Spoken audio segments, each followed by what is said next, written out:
우리 성가대 찬양 대단히 감사합니다. 오늘 대를 이어가는 신앙교육 주제만 보면은 아마 의미 파악을 다 한 것 같아요. 부모님이 믿음 생활 잘하고 그 자손이 또 그 손자가 그 다음 때 연이어서 우리 신앙을 이어가야 되는데 그렇지 못할 때가 참 많이 있습니다. 오늘 그런 내용의 설교입니다.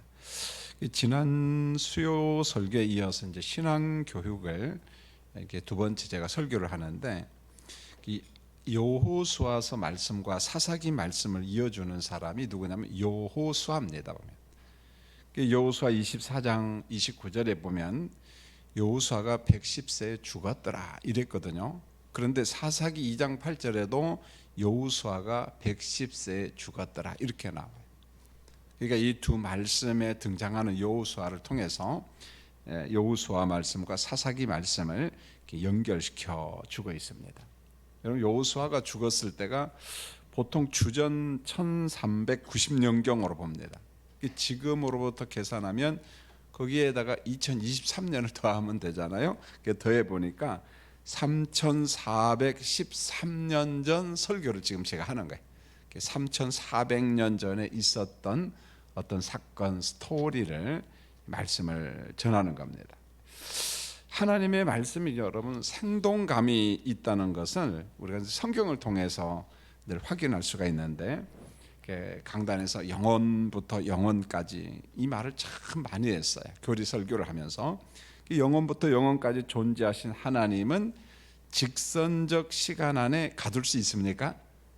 없습니다, 여러분요. 왜냐, 영원부터 영원까지 존재하는 초월자인데 어떻게 우리가 매일 살아가는 이 직선이라는 시간 속에 그분을 가둘 수 없습니다. 보면은 그 시간 안에 있지만은 시간을 초월해서 존재하는 분이기 때문에 그래요.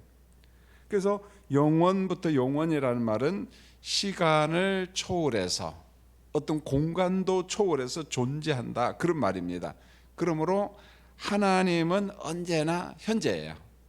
언제나 현재입니다. 그러므로 3413년 전에 계신 하나님은 전혀 변함이 없이 오늘 우리의 하나님이십니다. 동일한 하나님이셔요. 그러니까 우리가 직선 시간 속에서 우리 인간이 제약을 받는 거죠, 보면은. 그래서 그 예정론이 어려운 게, 직선이라는 시간 속에서 보면 참 이해가 안 돼요. 어떻게 창세 전에 그리스도 안에서 우리를 예정하시고 우리 태어난 적도 없는데, 그러나 영원부터 영원까지 존재하신 전능자 하나님, 초월자 하나님 앞에서는 그런 걸 다 초월하기 때문에 얼마든지 설명이 가능하고 또 믿을 수가 있습니다. 자, 여호수아가 죽자 이제 사사 시대가 시작이 됩니다. 그래서 오늘 읽지는 않았지만 사사기 2장 16절에 보면 여호와께서 사사들을 세우사, 이런 표현이 나와요. 여호와께서 사사들을 세우사, 이제 사사에 의한 통치가 이제 이루어지는 거죠. 보면, 자, 사사기 1장을 쭉 보면 이스라엘 공동체를 구성하는 지파들이 쫙 나옵니다. 전투에 참여하는 지파 이름이 나오는데 가나안 족속과 전투를 합니다. 그런데 애석하게도 가나안 족속을 하나님께서 모세를 통해서 주신 것처럼 모두 다 제거하고 전쟁에서 완전 승리하고 그러진 않아요.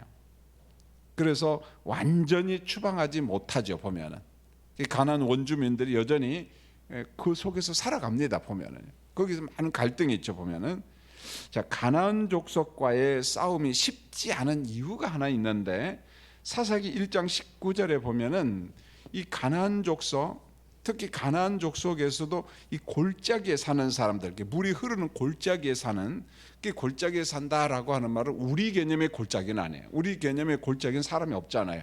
근데 여기는 그런 개념이 아니고 물이 흐르고 샘물에 있고, 그러니까 삶의 환경이 좋은 거예요. 그래서 골짜기에 사는 사람들은 철병거를 가지고 있었다, 이게 나와요. 철병거를 가지고 있었다. 보통 철기 문화가 언제부터 시작되었는가 보면 주전 한 18세기 때 이 헷족속으로부터 시작됐다, 그렇게 봅니다. 우리 성경에 보면 헷족속 이렇게 나오지만은 우리 성도님들이 학교 다닐 때는 히타이트족, 뭐 히타이트 이렇게 공부를 해서 똑같은 말이거든요. 이 창세기 15장 20절에 보면은 이 헷족속 일부가, 헷족속이 일부가야 굉장히 이제 규모가 좀 넓지요. 굉장히 넓은데 그 일부가 가나안 지역에 들어와서 이제 정착을 하죠. 지금의 가나안 땅, 그다음에 어떤 블레셋 지역, 이쪽 팔레스타인 지역으로 들어와서 정착을 합니다. 자, 블레셋 족속은요, 이 가나안 족속과 더불어서 굉장히 일찍이 철기 문화가 발전합니다. 엄청나게 일찍이 발전합니다. 사무엘상 13장 19절로 22절을 보면은 이스라엘이 이 가나안 땅에 들어와서 이제 정착하고 살지만은 이 철기 문화가 익숙하지가 않았어요. 거의 없었어요.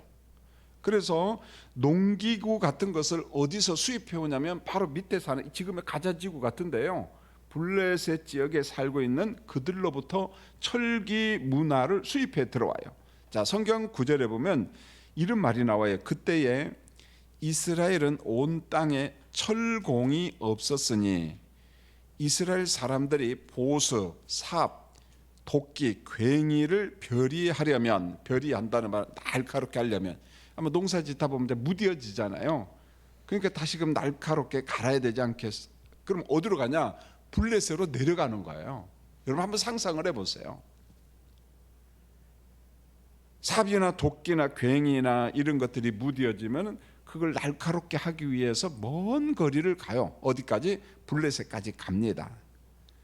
더욱더 참 이상한 것은요, 사울 왕 때 이스라엘이 철기 무기를 가진 사람이 정말 없었어요.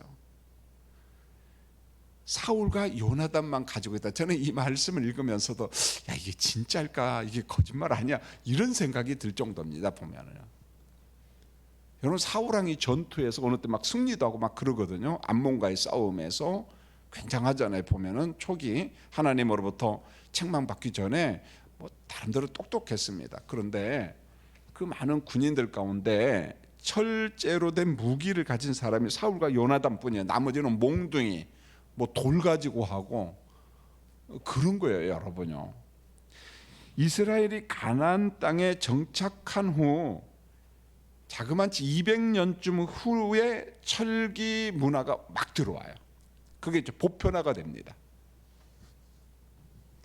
사무엘하 12장 31절에 보면은 이런 기사가 나와요. 다윗과 솔로몬 시대에 철 기구들을 활용하는데 이게 무슨 말인 거냐면은 다윗이 이제 주변 나라를 갖다 막 정복해 갑니다. 엄청나게 정복해 가요. 암몬을 공격을 합니다. 물론 이제 요압 장군을 통해서 시키죠. 이때 암몬의 수도가 랍바 성읍이에요. 그러니까 랍바 성읍을 정복하고 난 다음에 그 성읍에 살고 있는 많은 사람들을 다시 말하면 종으로 쓰는 거예요. 뭐 노예로. 그런데 그들이 쓰는 무기를 보면은 이런 거예요. 톱질을 했다더라, 썰애질을 했다더라, 철 도끼질을 했다더라, 그 다음에 벽돌 굽는 일을 시켰다. 이 도구 자체가 전부 다 철기예요. 아, 이것을 보면은 이미 다윗 시대 때 이스라엘 땅도 철기 문화가 들었고 철로 만든 어떤 그 용기라고 할까요? 무기 같은 것들이 보편화됐다는 거예요. 그런데 사사 시대는 그렇지 않았어요. 그러니까 이스라엘 백성들이 12지파가 가나안 땅에 들어갔지만은 철병거로 무장한 가나안 사람을 쫓아낸다는 게 이게 보통 일이 아닌 거예요. 보면은요, 엄청나게 힘든 겁니다. 여러분 생각해 보세요. 몽둥이하고 돌 가지고 전쟁하는 거예요. 보면 이쪽은 철병거, 전차를 갖고 있는데 누가 이기겠어요? 이게 쉬운 일이 아니라는 겁니다. 보면은. 자, 여기에다가 어떤 문제가 하나 있냐면 가나안 족속을 다 쫓아내는데 실패하는 이유 중에 하나가 그 당시 문화의 문화. 가나안 땅에는 어떤 문화가 있었냐면 이 교통이 굉장히 잘 발달됐어요. 동서남북 사방으로. 그다음에 돈이 많이 그 뭐랄까요, 융통됐다고 할까요? 경제가 활성화됐어요. 보면은 여기에다가 문화와 우상 숭배 중심지입니다. 그러니까 교통 중심지요, 어떤 경제의 중심지요, 문화와 이 문화는 우상 숭배와 관련이 되는 농경 문화입니다. 보면 농경 문화면 자연스럽게 바알 신과 아스타롯 신, 혹은 엘신과 아세라, 이런 문화, 농경 문화가 굉장히 활발했어요. 그래서 이 문화가 주변에 영향을 미쳤습니다. 굉장했거든요, 보면은. 그런데 유목 문화에다가 광야 생활하던 이스라엘 백성들이 가나안 땅에 딱 들어오니까 전혀 다른 문화야. 자기들보다 월등한 문화를 갖고 있어요. 농경 문화. 이쪽 사람들은 일종의 유목 문화였는데 비교가 안 되죠. 보면은 여러분, 문화란 게 뭐냐면 쉽게 말하면 한 사회를 이끌어가는 어떤 생활 양식이에요. 행동 양식입니다. 한 사회를 지배하는 거예요, 그 문화가. 그래서 잠깐 있다가 없어지는 문화도 있어요. 그러나 어떤 문화는요, 세계를 주도합니다. 세계를 지배합니다. 예를 들면 미국 문화, 뭐 우리 한국의 문화. 요즘에 많이 듣는 것 중에 하나가 K-팝이라는 말 들어봤죠? 연세 많으신 분들은 경건하니까 한 번도 못 들어봤나 봐. 예. 팝콘은 들어봤나요, 여러분? K-팝이라는 게 뭐겠어요? 일종의 대한민국의 대중가요예요. 예? 노래예요, 노래. 그런데 이게 세계적으로 퍼져나간 겁니다. 그래서 K-팝이라고 하는 게 하나의 우리나라만의 대중가요가 아니라 세계의 하나의 가요가 된 거예요. 문화가 돼버린 겁니다. 인기를 누리고 있다는 거예요.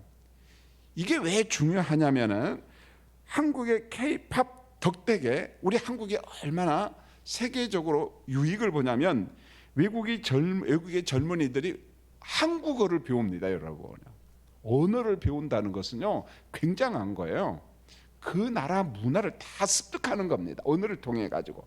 두 번째로 한국에 여행 오고 싶어요, 사람들이요. 한국이 어디 있어? 우리가 생각할 때 막 우리는 잘 살고 뭐 이렇게 보이지만은 외국 사람들이 볼 땐 잘 몰라요, 보면은요.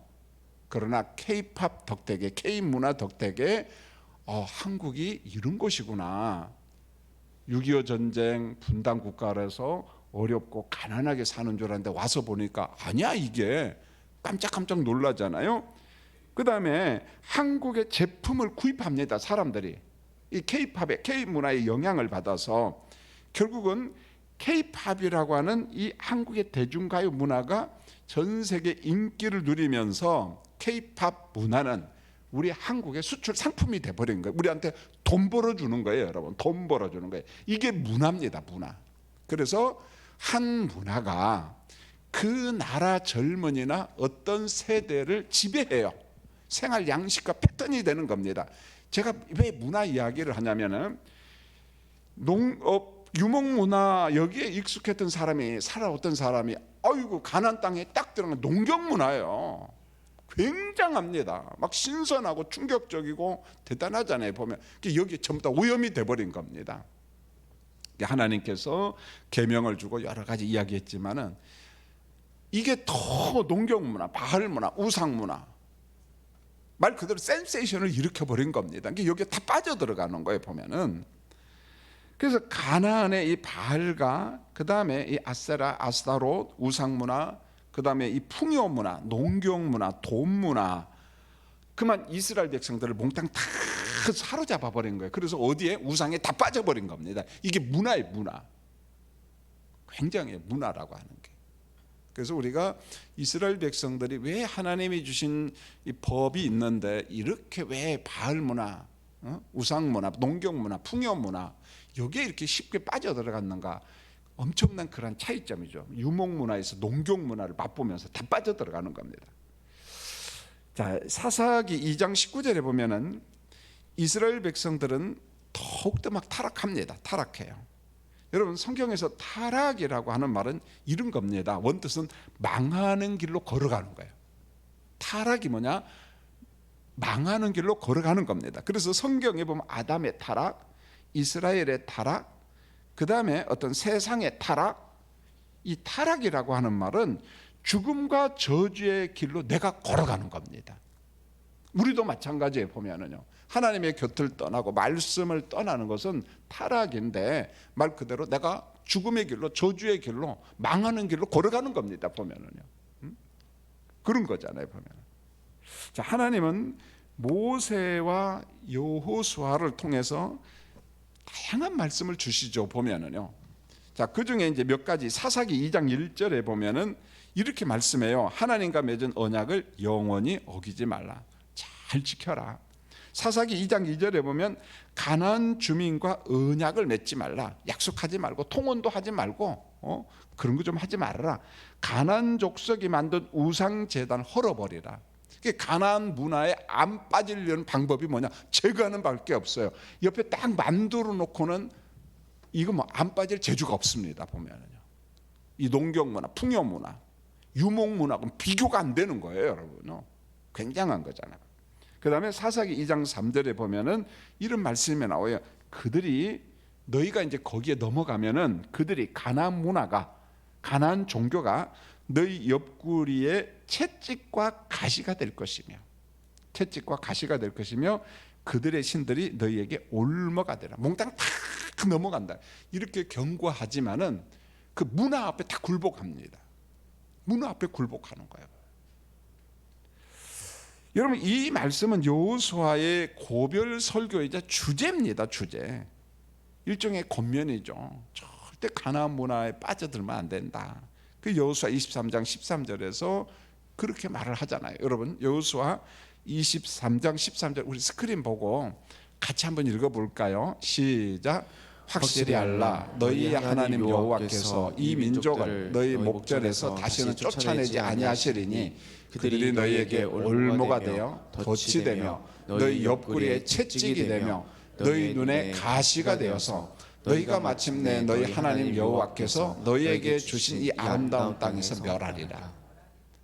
그러니까 문화가 엄청나게 무섭다는 걸 알아야 됩니다. 보면은 아마 요즘에 교회도 젊은이가 감소하고 교육부서가 침체되는 것은 세상의 그러한 문화, 이게 교회가 못 따라가는 거예요. 앞서가는 거죠. 보면은요. 그러니까 교회 교육 방법론을 어떻게 바꿔야 나갈 것인가, 이게 참 고민인데 그것을 이제 학자들이 연구하고 전문가들이 연구해야 되는데 연구해 내지를 못하는 것 같아요. 보면은요. 그게 자꾸 뒤처지고 그런 문화 앞에 우리 청년들과 젊은이들과 어린 자녀들이 다 함몰돼 가고 있는 거예요. 똑같아요. 지금 가나안 문화에 그냥 전부 다 무너져 가고 있어요. 지금이요. 자, 문제는 이제 사람들이 죄를 심각하게 받아들이지 않는 거예요. 문화가 이럴지라도 그건 죄야라고 이야기하면은 되겠는데 그걸 잘 안 받아들인다는 거예요. 죄를 갖다가 심각하게 받아들이지 않아요. 근데 여기에다가 사탄의 집요한 공격까지 있어요. 사탄의 집요한 공격까지. 죄도 있죠. 사탄의 공격도 있죠.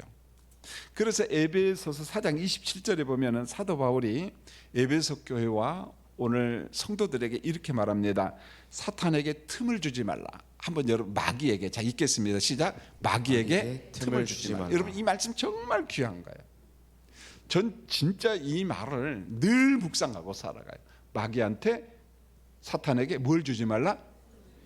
이걸 이렇게 이해를 하면 돼요. 물론 이제 전후 문맥을 보면 다양해.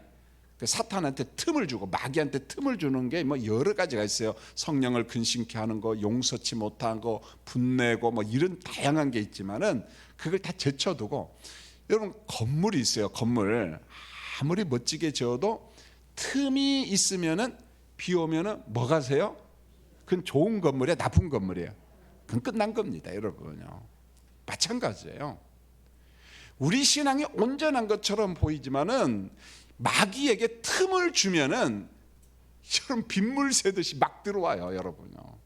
그러니까 사도 바울이 에베소 교회와 성도들을 향하여 마귀에게 틈 주지 말라, 마귀에게 틈 주지 말라 그러면서 에베소서 6장에 보면은 마귀한테 틈 주면 안 되는 이유를 쫙 설명하면서 그 틈을 갖다 빨리 메꾸라는 거예요. 그래서 마귀를 대적하는 방법을 이야기하잖아요, 보면은. 그리고 에베소서 6장 10절로 17절에 보면 우리의 싸움은 혈과 육과의 싸움이 아니라 더러운 공중권세 잡은 사탄과의 싸움이다. 마귀한테 틈을 주면은 안 돼. 그래서 모든 곳의 배후 조종자가 사탄이기 때문에, 마귀이기 때문에, 그러면서 무기까지 이야기합니다. 믿음의 방패를 가지고 평안의 복음 신발을 신고, 이 복음이라는 신발을 신고 성령의 검, 그 말씀으로 사탄을 어떻게 해요? 대적하며, 우리한테 그 무기를 주셨어요. 대적하며. 그래서 사탄의 괴계와 전술에 속지 말라는 거예요. 사탄 문화에 속으면 안 된다는 거예요. 가나안 문화에 속으면 안 된다는 겁니다. 그러니까 오늘 가나안 문화, 이것을 사탄 문화, 오늘 이 시대에 교회를 깨트리려고 하고 우리를 깨트리려는 거야. 이게 뭔가, 그 문화가 뭔가, 그걸 봐야죠. 자, 이스라엘 공동체 아픔은 신앙교육의 실패입니다. 결국 신앙교육의 실패인데, 사사기 2장 7절에 보면은 이런 말씀이 나와요. 여러분 한번 읽어보겠어요. 시작. 백성이 여호수아가 사는 날 동안과 여호수아 뒤에 생존한 장로들, 곧 여호와께서 이스라엘을 위하여 행하신 모든 큰 일을 본 자들이 사는 날 동안에 여호와를 섬겼더라. 여호수아와 동시대 사람들과 잠시 그 뒷사람들, 그분들은 목격자들이에요. 광야에서 하나님의 일하심을 경험했거든요. 문제가 없었어요. 이분들 때는 하나님의 행하신 기적과 능력을 전부 다 목격한 목격자들입니다. 목격자. 여러분 성경에서 목격자는 대단히 중요합니다. 그래서 가룟 유다 대신에 사도를 세우잖아요. 마띠아를 세울 때 조건이 뭡니까? 목격자에 대해 예수를 목격한 사람들, 본 사람들이 정말 중요한 거예요. 목격자들이 글을 남겨두는 것은요, 엄청난 자료가 되는 겁니다. 우리 성도님들도 여러분이 은혜 받은 거 조금 이렇게 글을 남겨두면 참 좋아요. 그래서 우리가 설령 세상을 떠난다 할지라도 그런 거 좀 남겨주시면 참 좋습니다. 그래서 여러분 부탁드리고 싶은데, 여러분이 받은 성경책이하고 찬송가가 있잖아요. 그 낡았다고 버리지 마세요. 책들은 다 버려도 돼. 왜요? 그거 골치 아파. 그런데 여러분이 받던 찢어진 손때 묻은 성경 찬송가는 잘 보관해 두세요. 그리고 이제 여러분들이 80이 되고 90이 되고 하려면 여러분 손자 손녀들에게 선물로 주면 돼요. 그것만 주면 애들이 안 받아. 거기에다 한 200만 원 정도 봉투까지 딱 주면은, 여러분 유산으로 남겨주는데 그까지 200만 원이 그게 문제입니까, 여러분요? 성경책을, 찬송가를 우리 할아버지가, 우리 할머니가 받던 거다. 가보가 됩니다. 언젠가 그들이 위기 가운데 있을 때 믿음을 회복시킬 겁니다. 여러분 혹시 버리려고 좀 어디다 있으면 빨리 버리지 마세요, 여러분요. 절대 버리지 마세요. 너무너무 중요한 거예요, 보면. 그러니까 동시대 사람들, 그리고 바로 뒷시대 사람들이 살았을 때는 문제가 없는데, 사사기 2장 10절로 가면 이제 문제가 달라져요.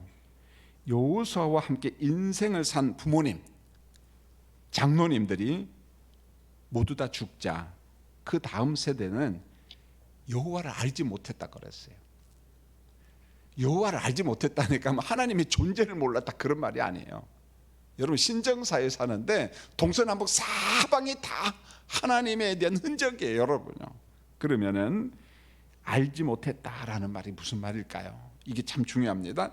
하나님이 행하신 광야의 기적, 요단 동편에서 어떤 전투 같은 것을 직접적으로 본 적이 없다는 거예요. 못 봤죠. 왜요? 그걸 경험한 어르신들은 다 죽었어요. 그러면 생생하게 간증을 하고 기록물을 남겨둬야 되는데 아마 그런 것도 부족했던 것도 같아요. 보면은 여러분 여호와 하나님에 대한 직접적 경험이 없었다는 거예요. 그래서 성경은 알지 못했다 이렇게 표현한 겁니다. 알지 못했다. 여러분 3000년 전 사사기 말씀이 오늘 우리에게 주는 적용이 있어요. 적용점이 있는데 3000년 전 사사시대라는 숫자를 직선적 시간에서 보면 과거예요, 여러분요. 까마득한 과거입니다. 그렇지만은 영원부터 영원까지 존재하신 하나님의 관점에서 보면은 3000년 전이나 지금이나 똑같아요, 여러분요. 똑같은 하나님께서 역사하시고 우리에게 은혜를 주시는 거예요. 보면은 여러분, 신앙교육은 최소한 두 가지가 병행이 돼야 돼요. 대를 이어서 이게 가야 되는데, 첫 번째, 계시된 말씀에 대한 직접적인 교육이에요. 하나님의 말씀에 대해서. 여러분, 개혁파 교회의 색깔은요 아주 분명합니다. 성경 그대로 믿고 성경 그대로 수용하는 겁니다. 만약에 이것을 거부하면 그 개혁파 교회 아니고 개혁파 목사도 아니고 개혁파 성도도 아닙니다. 여러분이 개혁파가 뭔지 잘 모를지라도 석관중앙교회는 그 방향으로 가고 있어요. 왜요? 목회자들이, 그리고 그 영향권 속에 있는 장로님들이, 믿음의 조상들이 그 길을 갔거든요. 보면 이게 우리 색깔입니다. 보면 우리 교회만 다녔다가 다른 교회에서 보면 조금 차이점을 느낄 겁니다. 이거 뭔가 좀 다르다, 좀 신선해 보이고 색다른 것처럼 보일지 모르지만은 한 번 다녀 두 번 다녀보면 본문을 읽었는데 말씀은 어디로 갔어? 그런 게 참 많아요. 보면은요, 하나님의 말씀을 읽었는데 말씀은 제쳐두고 무슨 이상한 이야기하고 돌아다닌다니까요. 그 개혁파교 아니라는 거예요. 자, 두 번째로 성경에 게시된 약속, 은혜를 경험하는 거예요. 그렇다고 해서 우리 기독교회가 경험주의자 그건 아니에요. 그럼에도 불구하고 구원받은 백성으로, 은혜받은 백성으로 약속한 게 있잖아요. 은혜가 있잖아요. 그것을 경험하는 겁니다. 하나님이 주신 기적, 섭리, 기도 응답을 우리가 믿고 맛을 볼 수 있어야 돼요. 맛, 경험, 그리고 간증이 많아야 돼요. 그러면 우리 신앙이 깊어집니다. 우리는 말씀대로 경험하는 것을 굉장히 소중히 여겨요. 그것을 일컬어 은혜 경험, 은혜의 간증, 은혜를 맛보는 거. 대표적인 사람 두 사람만 보면 시편 34편 8절에 다윗은 여호와의 선하심을 맛보아 알지어다. 다윗이 그래요. 자기는 맛보았거든요. 그러니까 이론적으로도 정리가 됐지만은 경험적으로도 맛을 본 거예요. 하나님이 어떤 분인가. 무너지지 않아요. 경험이 있는 사람들, 맛을 본 사람들. 그런데 똑같은 말을 누가 하느냐? 깜짝 놀랄 말이에요. 사도 바울이 고린도후서 12장 1절로 7절에 엄청난 간증을 합니다. 무익하나마 내가 부득불 자랑한다. 이게 할 수밖에 없었던 게 고린도 교회에 침투한 이상한 것들을 붙잡기 위해서 이 말을 하는 겁니다. 주의 환상과 계시를 말하면서 내가 셋째 하늘에 이끌려갔다. 낙원에 이끌려갔다. 셋째 하늘이 어디냐? 낙원이에요. 엄밀하게 말해서 하늘과 새 땅을 한번 본 거예요. 그러나 이 계시가 너무 크고 한편으로 잘못 간증하다 보면 오해받을 수도 있고 위험하기 때문에 바울의 몸에 육체 가시를 줘요. 그러니까 바울이 간증할 때 간증을 확연하게 하는 것도 있지만 어떤 것은 감춘 것도 있어요. 아주 조심스럽게. 왜요? 오해를 받을까 봐서. 오해를 받을까 봐서. 여러분, 성령님은 성경에 약속한 그 말씀을 경험토록 하고 경험을 통해서 우리의 믿음이 깊어지게 만드는 거예요. 깊어지게 만들어요. 이런 면에 있어서 가끔 방언 때문에 갈등이 생기지만은요, 방언도 은사입니다. 그러니까 모두 다 방언해야 된다 그 말은 아니에요. 그런데 은사로서 방언을 경험한 사람들은요, 기도가 깊어요. 물론 왜 방언하냐, 하나님께서 알아듣는 말로 해야지 이런 말 물론 성경에도 있지만, 그러나 누가 무슨 소리 해도 은사로서 방언을 경험한 사람은요 깊어요, 여러분요. 이 경험이 성경에 근거한, 성경에 약속한 그러한 경험, 좋다는 거죠. 사사시대 때 신앙이 무너진 데는 결국 이유가 있어요. 이유가 하나님의 능력을 경험한 목격자 세대가 싹 죽었어요. 목격자 세대가 다 죽었습니다. 그런데 후 세대에 이어서 교육을 잘 시키고 간증도 하고 은혜 간증도 하고 그래야 되는데 이게 약화됐던 것 같아요, 보면. 그러니까 농경 문화, 그 문화 속에 다 빠져들어가 버린 거예요. 엄청난 문화입니다, 여러분요. 유목 문화는요, 이거 정말 수준이 낮은 거예요. 그런데 여기에 풍요, 농경 문화, 돈 문화, 바을 문화, 여기에 성과 또 관련이 된 거잖아요. 그러니까 다 빠져들어가는 거예요. 다 무너진 거잖아요. 여러분, 눈에 보이는 이 현실이라고 하는 풍요, 바알 문화, 만몬 문화, 여기에 다 끌려 들어간 거예요. 전부 다 끌려 들어갔습니다. 부모님 세대가 죽자 후 세대 신앙이 몰락해 버려요. 이 사사 시대가 그런 겁니다. 300년 어둠의 시대예요. 사사기 2장 11절로 13절에 보면 이런 말이 나와요. 이스라엘 자손이 하나님 목전에서 악을 행하며 바알을 섬겨요. 자, 우리가 볼 때 아이 저 악한 놈들, 나쁜 놈들. 그런데 그 문화 속에 빠져들어간 사람들은 그런 생각이 없다니까. 지금요 그냥 막 빠져들어갑니다. 그래서 눈에 보이는 풍요가 좋다는 겁니다. 그렇지 않겠습니까? 믿음 생활 잘 못하고 예배당에 잘 못 오는 것은 풍요 문화 속에 지금 빠져서 그러는 거예요. 보면은 여러분, 그 사람들이 옛날처럼 가난하고 배가 고프고 뭐 몸이 아프고 그러면 다시 어디로 옵니까? 예배당에 옵니다. 그런데 안 와요. 왜요? 그것보다 더 좋은 것들이 너무 많거든요. 보면.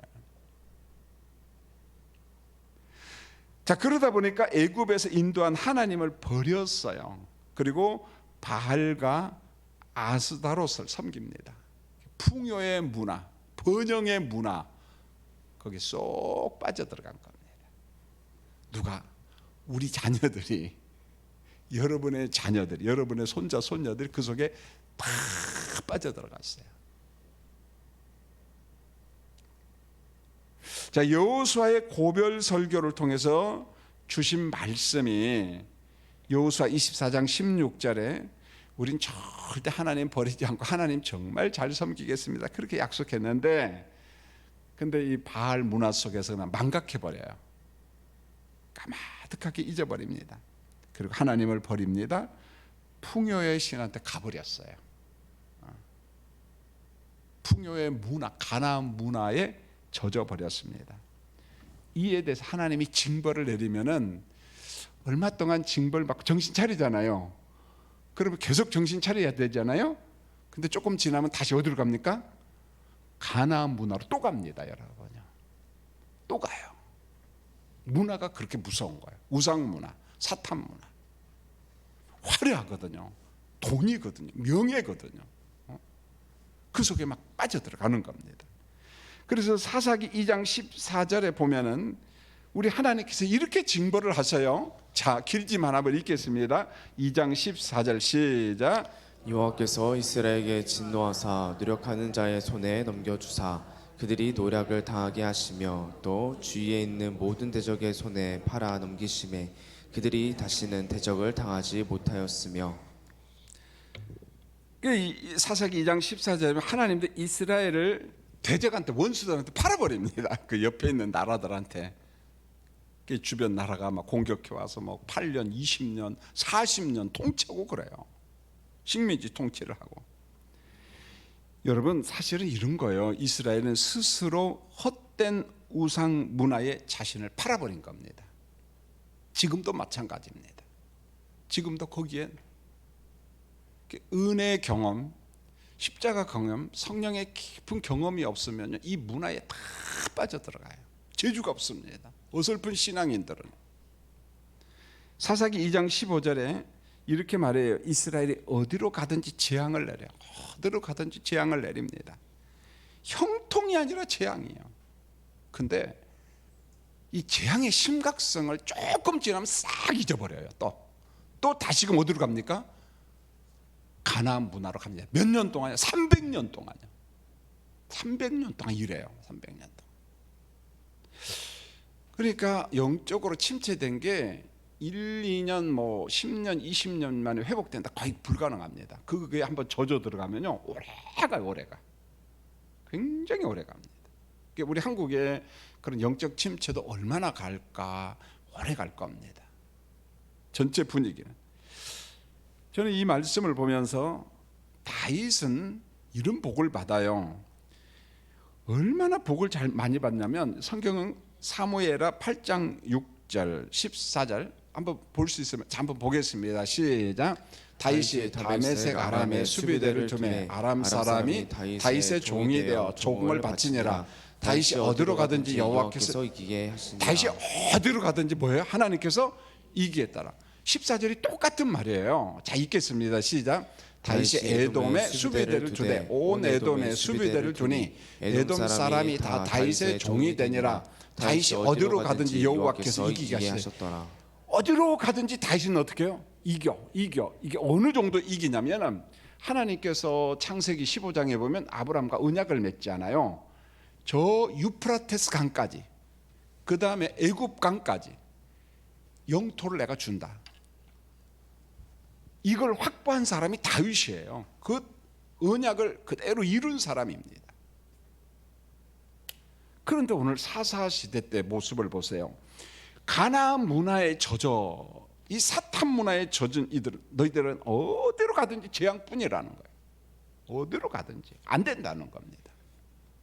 자그마치 이게 몇 년, 300년 동안이에요. 300년 동안이요. 와, 기가 막히잖아요. 그 죄악의 고리를 끊어낸다는 게 참 어려워요. 어느 때는 그 문화의 고리에서 뛰쳐나와야 되는데 이게 정말 쉽지가 않다는 거예요. 정말 어렵습니다. 자, 이스라엘의 타락은 가나안 정복 실패가 아니라, 제가 볼 때는 이런 거예요. 성경에 우상 타파의 실패예요. 우상을 타파하기는커녕 오히려 그 우상 문화에 젖어들어 버렸어요. 그 문화에 쏙 빠져버렸습니다. 엄청나게 힘들죠. 거기서 나온다는 게. 이제 말씀을 정리하겠습니다. 여러분, 성경에서 신앙 교육은 반복 교육이에요. 계속 반복해서. 그리고 우리 부모님들이 받은 은혜, 혼자 은혜 받고 혼자만 간증하면 안 됩니다. 여러분, 반드시 간증을 해야 돼요. 그게 누구냐면 여러분의 자손들, 여러분의 손자 손녀들. 그래서 어린 손자 손녀들하고 우리 할머니 할아버지 대화를 많이 해야 돼. 좀 귀찮을 수도 있죠. 막 이야기. 그럼 계속해서 이야기를 해야 돼. 근데 주제를 너무 많이 바꾸면 기억을 못 합니다. 몇 주제를 정해서 계속 세뇌 교육 시켜야 됩니다. 다윗과 골리앗 이야기 해주셔요. 그 몇 번이야? 100번 해주세요. 100번. 그럼 애들 머릿속에 딱 박힙니다, 여러분. 그 다음에 또 하나 주제, 또 하나 주제, 또 하나 주제, 그렇게 하면서 신앙 교육을 시키십시오. 그래서 은혜를 경험하지 못하면 탈선합니다. 아니, 타락해요. 죽으러 가는 거예요. 망하러 가는 겁니다. 타락하는 겁니다. 그래서 자녀 교육을 하는데 중요한 방법 중에 하나가 우리 부모님들의 간증이에요. 간증. 꼭 부탁을 드립니다. 그래서 조금 전에 우리가 200만 원 봉투 주라고 하는 거 웃었잖아요. 아니요, 기뻐해야 돼요, 여러분요. 성경책 찬송가 버리지 말고 할머니 할아버지하고 유대 관계를 맺으면서 언젠가 이야기를 하세요. 그 친구가 손자 손녀가 대학생이 되고 하면 아주 진지하게, 할아버지가 할머니가 이렇게 살아왔어. 힘들었을 때 하나님을 의존하고, 그리고 이 성경책 찬송가를 보여주면서 이것 붙잡고 내가 살았단다. 그러면서 너도 믿음 생활 잘하라. 그러면서 거기에 용돈까지 주면은요, 그냥 가는 거예요. 보면은요, 예, 믿음 생활 잘할 겁니다, 여러분요. 그래서 돈도 제대로 써야죠. 쓸 때 돈을 써야 돼. 할렐루야. 그 이상한 데다 쓰지 마시고 여러분요, 제대로 한번 써보십시오. 그래서 은혜를 갖다가 공유하면은 대를 이어서 신앙 교육이 이루어지는 겁니다, 여러분요. 꼭 기억하십시오. 이 교육이 대가 끊어지면 사사기의 안 좋은 그림이 그대로 여러분의 집에 그대로 나타납니다. 광고 말씀드립니다.